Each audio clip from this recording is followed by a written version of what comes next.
Olá pessoal, aqui é o Matheus Gerolamo, eu sou professor da Engenharia de Produção da USP de São Carlos. Estou gravando esse vídeo para vocês com o objetivo de compartilhar com a comunidade da Engenharia de Produção, principalmente com os professores que dão aula para o curso de Engenharia de Produção aqui da USP de São Carlos. Isso envolve professores de departamentos diferentes, não só da produção, de unidades diferentes. A gente tem professores da Química, da Matemática, da Física e da Arquitetura que dão aula para os nossos alunos. A gente está num momento aí de muita incerteza, né? Acho que não preciso comentar sobre isso.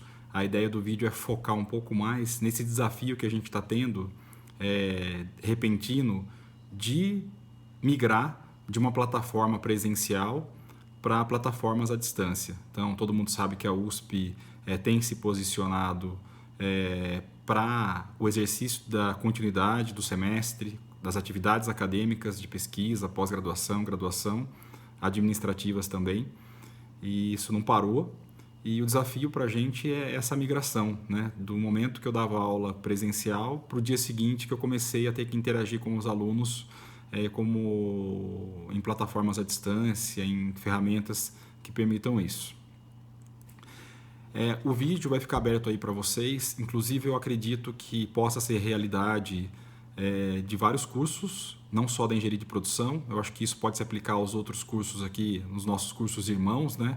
Mecânica, mecatrônica, civil, elétrica, ambiental, materiais, computação, enfim, todos os cursos, aeronáutica, né? Todos os cursos de engenharia talvez possam se beneficiar das mensagens que vão ser colocadas aqui no vídeo, lembrando que o foco é para os professores, principalmente.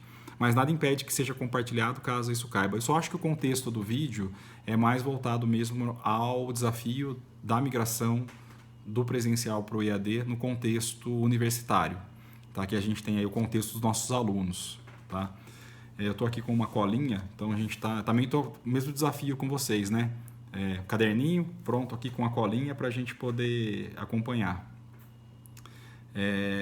Então o objetivo do vídeo é esse. Já falei do momento de paralisação. O que a gente fez aqui na produção, então? Foi um choque aí, né, para todo mundo. A gente teve que ir de segunda para terça. Hoje é dia 26. Hoje é dia 26 de março, tá? Então a gente está aí praticamente há uma semana e pouco, quase 2 semanas, né, do regime de ensino à distância, né, de atividades extra-classe para os nossos alunos.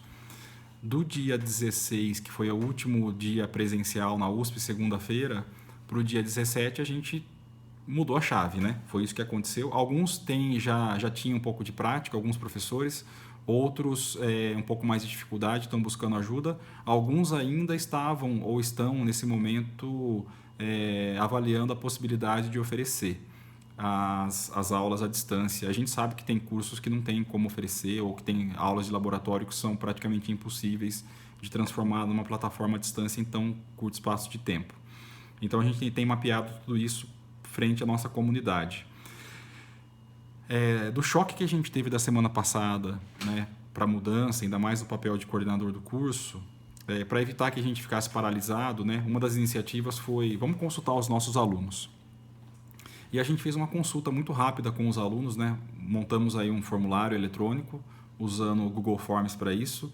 Era um conjunto de 10 ou 12 perguntas, mais ou menos, que visavam entender um pouquinho do perfil dos estudantes e também as expectativas, né? E os desafios que eles vão enfrentar nesse momento de aulas não presenciais.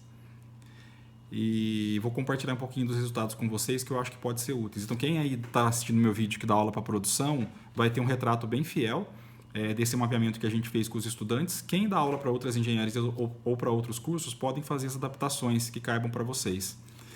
A gente tem hoje no curso de Engenharia de Produção 296 alunos no nosso registro de alunos, né, dos quais 267 são ativos, ou seja, eles não estão com a matrícula trancada, eles não estão em intercâmbio. Os nossos alunos intercambistas são ativos, né, óbvio, mas ele não consta que como ativos, enfim, presencialmente eles não estão aqui em São Carlos, cursando as disciplinas. E ainda a gente tem um conjunto de alunos que são ativos, mas fazem estágio e às vezes nem estão aqui com essa problemática agora.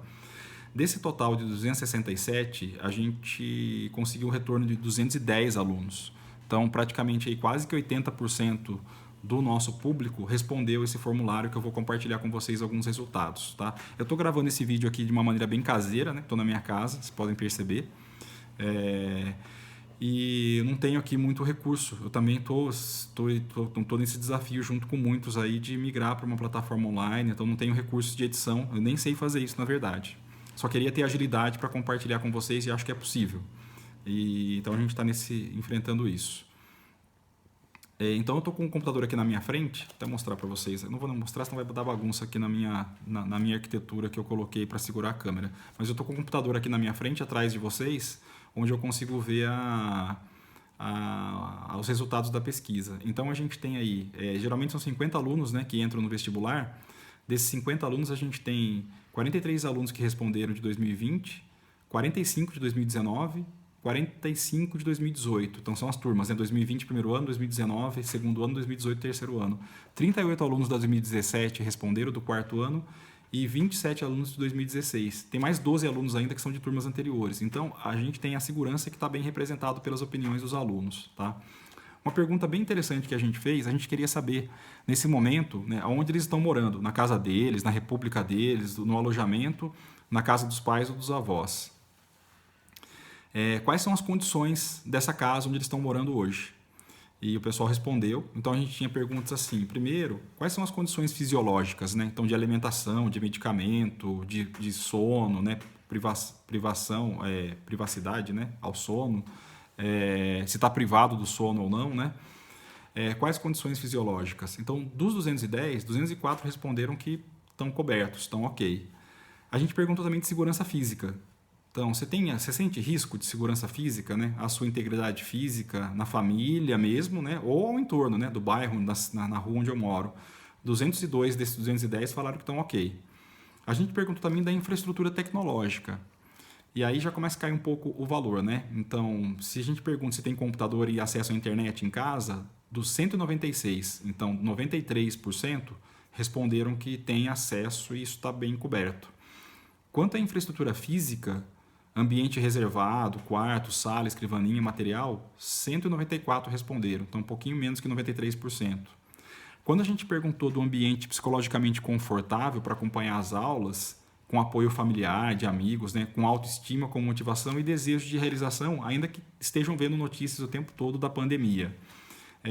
186 alunos responderam que sim, ou seja, quase 89% estão se sentindo psicologicamente seguros, né? O que significa que mais do que 10% dos alunos não têm essa segurança.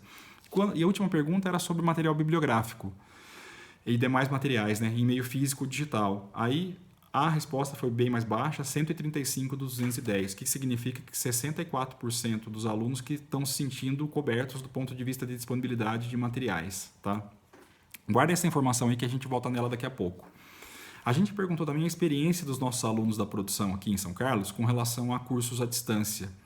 E aí a gente tem aí o resultado que mais de 70%, na verdade 41% relataram que nunca fizeram um curso à distância e 30% relataram que têm um pouco de experiência. Então 71% dos nossos alunos têm a experiência nula ou pouca experiência em cursos à distância. Portanto, a gente tem um ambiente aí com esse desafio também, né? De muitos de nós que não temos experiência no curso à distância em ofertar e há muitos alunos que também não têm experiência. A gente também perguntou para eles com relação às preferências de cursos não presenciais. Então, as alternativas eram as seguintes: você prefere atividade assíncrona? São atividades extra-classe que envolvem, por exemplo, comunicação por e-mail, aulas gravadas, atividades via ambiente virtual de aprendizagem como Moodle, como o E-Disciplinas, né, da USP, como o Google Classroom ou como outra plataforma. 55%, 115 preferem atividades assíncronas. É bastante, é mais da metade dos respondentes.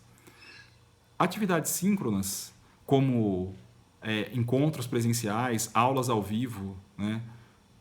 Encontros presenciais, que eu digo, encontros ao vivo, aulas ao vivo, monitorias ao vivo, com a participação, com a troca dos estudantes durante a aula. 23% responderam que tem essa preferência, 48% do total de 210. E 20% responderam que não tem preferência, tanto faz um encontro, um ou outro, né? Uma mistura de ambos, para eles não faz diferença, e só 2% não souberam responder essa pergunta. Então a gente teve também perguntas abertas, e aí assim, o que a gente percebeu? E aí ficam os recados para nós, né? Que temos esse desafio aí de entrar agora nesse mundo virtual, né? De aula não presencial, mas que tem algumas características que estão pegando lá para os nossos estudantes, né? As condições psicológicas envolvem não 100% de certeza, né? De condições favoráveis, incluindo a questão das notícias que ocorrem todos os dias, e alunos relataram que tem um clima de tensão, né? Que tem gente morando com os pais um pouco mais velhos ou com os avós, e todo mundo sente lá o risco de infecção pelo coronavírus. Alguns alunos relataram também a questão de voltar para a casa dos pais, né? E aí tem um tumulto, né? Um grupo de pessoas usando o computador ao mesmo tempo, internet ao mesmo tempo, compartilhando espaço ao mesmo tempo e tendo que dividir os afazeres domésticos também, né? Para ajudar os pais. E outros alunos relataram dificuldade financeira, né? Alguns pais que são autônomos, que são pequenos empresários, que são comerciantes, que dependem da renda aí de curto prazo e vão ser afetados com o impacto econômico da crise. Com relação à tecnologia, é importante que vocês saibam aí, os professores, que nem todos os nossos alunos têm acesso fácil ou de boa qualidade à internet. E isso, o recado é que pode prejudicar atividades que são síncronas, como uma prova em tempo real, como uma aula que não é gravada, tá? Ou uma entrega que exige um curto espaço de tempo entre a abertura e o fechamento da tarefa. Ferramentas tecnológicas, eles relataram que estão um pouquinho confusos com relação a diferentes professores usando diferentes plataformas, ferramentas, mas isso eu acho que não tem como a gente fazer muito, porque não teve uma estratégia do curso de fazer uma migração planejada para um ambiente à distância que pudesse escolher uma plataforma única e treinar, capacitar todos os docentes. Então isso a gente vai ter que lidar, mas é importante que vocês saibam que eles têm essa dificuldade de ficar mudando toda hora de site, de software, de plataforma, de senha e de formato de visualização. Então quanto mais didático for essa explicação de como é que vocês estão organizando o curso na plataforma, melhor. E acesso ao computador também, por incrível que pareça, nem todo mundo tem computador disponível em casa, ou tem que fazer a troca, né? Tem que dividir o uso com parentes. Então, eles têm celular, então quando eles estiverem acessando pelo celular, tem um pouquinho de dificuldade, às vezes, de enxergar o slide, de entregar a tarefa. Então, fica também o recado com relação a isso. Quanto a esse ambiente de ensino, tem opiniões divergentes, né? Tem alunos que nem querem continuar fazendo o curso, poucos, né? Tem alunos que acham que vai ser uma oportunidade. Então a gente tem divisão, não cabe muito aqui comentar, é o contexto que a gente tem a sair fazendo. Sugestões interessantes que a gente tem para vocês. Pensem em reprogramar o curso agora, né? Mesmo com o carro andando, né? Vão trocar a roda com o carro andando, em um conjunto de atividades que são tanto síncronas quanto assíncronas.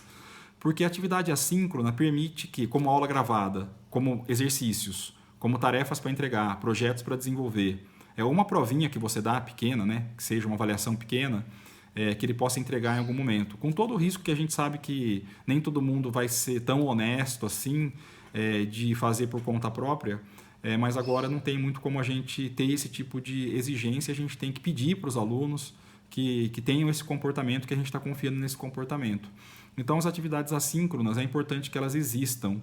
E se pesar muito em nota, se pesar muito na questão da frequência, né, uma aula que você dá ao vivo, eles se sentem prejudicados e pressionados.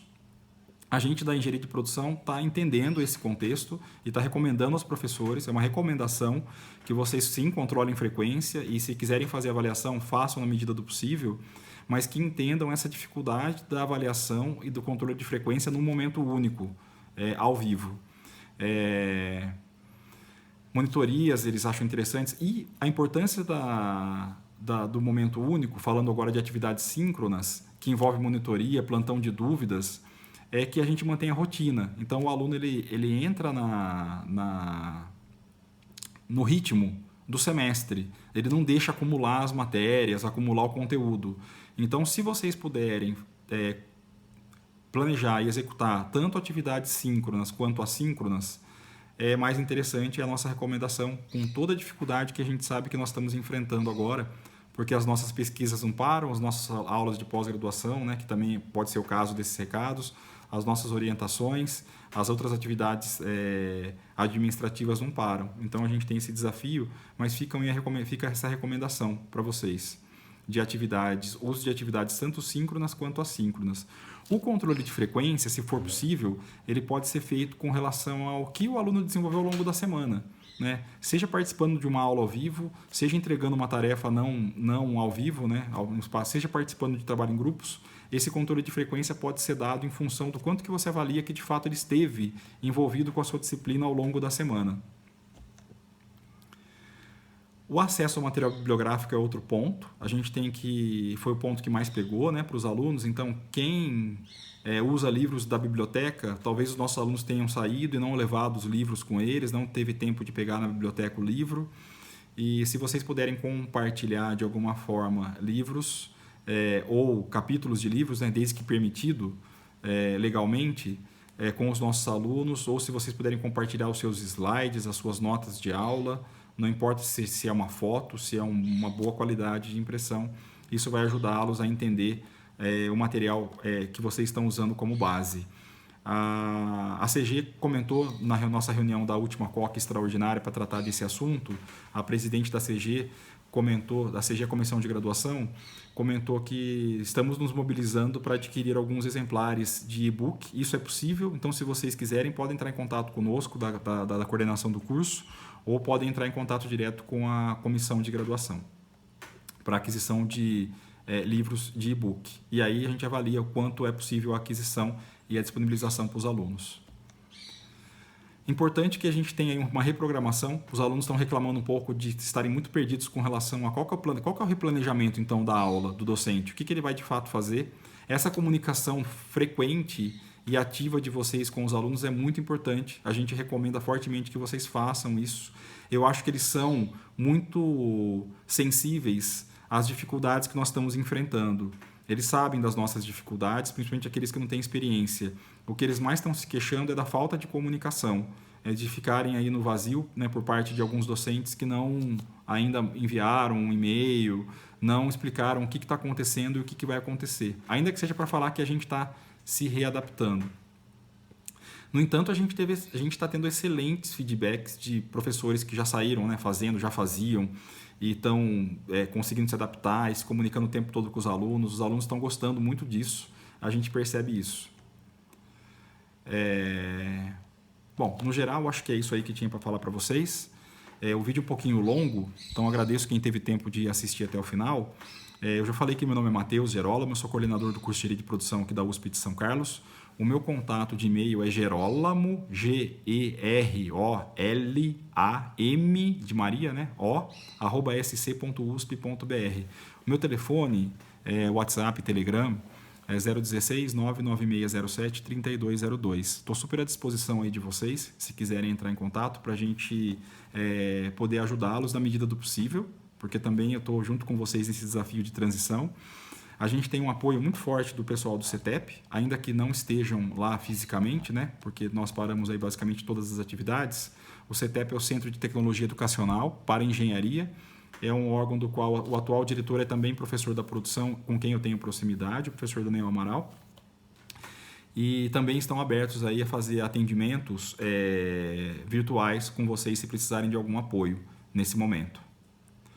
Acho que é isso então, pessoal. Agradeço muito aí o esforço de todo mundo que entrou de cabeça, né, nesse desafio que a USP nos fez, de não pararmos e continuarmos aí com as atividades de aula. Na última reunião da COC, a gente teve a presença da assistente social do campus, né? A gente teve também a participação de uma estudante de pós-doutorado que é da área de psicologia, e eles mantiveram aí, reforçaram para a gente a importância de manter a rotina, né, para preservar a saúde mental. Isso diz respeito aos nossos alunos, né, e a gente é parte fundamental dessa manutenção da rotina, né? Quanto mais a gente respeitando o ambiente de crise e de preocupação, a gente manter o mínimo de atividades com eles para que eles se sintam desafiados e na rotina do estudo. Mas isso também é um recado importante para a gente, né? Nós servidores aí, os servidores técnicos administrativos e os servidores docentes, para que a gente também mantenha o mínimo da rotina para poder manter essa manutenção da sanidade mental, que a gente não sabe quanto tempo vai demorar essa paralisação, né? Esse período de isolamento, mas supondo que dure mais um tempo ainda, a gente segue mantendo aí a cabeça, não só o corpo, também saudável. Tá ok? Agradeço muito e meus contatos foram falados aí no vídeo. Vocês conseguem me encontrar também aí pelo site do departamento e estou à disposição de vocês. Forte abraço.